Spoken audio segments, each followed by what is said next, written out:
Monsieur le président, madame la ministre, mes chers collègues, lors de l'examen en première lecture du texte sur le passe vaccinal, nous avons été tout à la fois amusés et consternés par les péripéties intervenues à l'Assemblée nationale.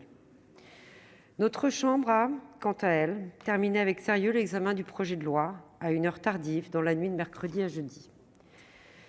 Nos efforts ont cependant été, vous en conviendrez mes chers collègues, assez mal récompensés. Au moment où un accord sur le texte dessinait enfin en commission mixte paritaire, patatras. Nous voilà donc réunis en ce samedi après-midi avec bien moins d'espoir de faire entendre la voix du Sénat. Ce texte est pourtant capital pour les mois à venir. Nous avons tous en tête le nombre record de contaminations quotidiennes dans notre pays et nous gardons les yeux rivés sur le taux d'occupation des lits de réanimation. Cette pandémie dure, mes chers collègues, vous le savez, depuis maintenant près de 2 ans. Nos soignants sont exténués, tout comme le reste de nos concitoyens. Mais ils sont aussi conscients que la gestion française de la crise sanitaire est parmi les meilleures au monde. Notre pays a beaucoup souffert, mais le Parlement et le gouvernement ont fait en sorte de préserver le mieux possible la santé et la liberté de nos concitoyens. Nous avons aussi protégé au maximum notre tissu économique et l'éducation de nos jeunes. Aujourd'hui, à l'heure de la 5e vague, très peu de lieux sont fermés en France et nos concitoyens n'ont pas eu à subir de nouveaux confinements, à la différence de leurs homologues des Pays-Bas ou encore de l'Autriche.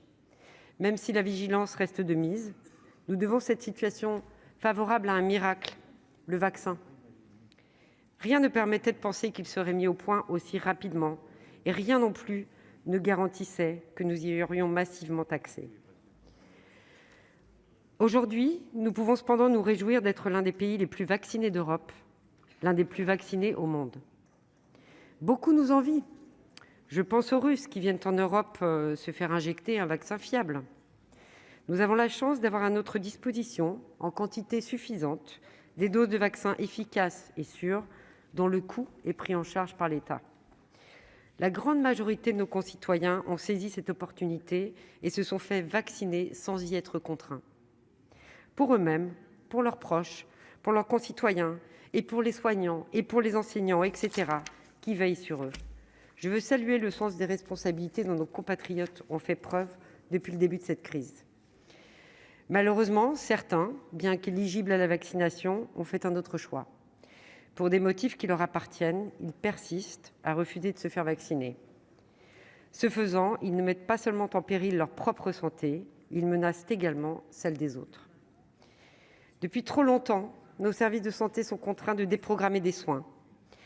Ce que cela signifie, c'est que des Français voient leur traitement reporté afin que des non-vaccinés puissent être soignés. Ce n'est pas acceptable. Pour faire société, nous devons tous être responsables. Nous devons répondre des conséquences de nos actes. Le pass sanitaire sera prochainement transformé en pass vaccinal.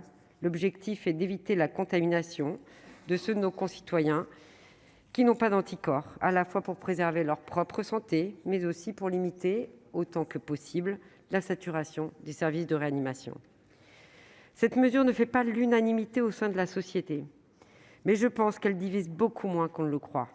La grande majorité de nos concitoyens désapprouvent les personnes éligibles qui font le choix de ne pas se faire vacciner. Au sein même du Parlement, une large majorité s'est dessinée en faveur du pass vaccinal. Je veux saluer à cet égard la qualité des débats que nous avons eus en première lecture.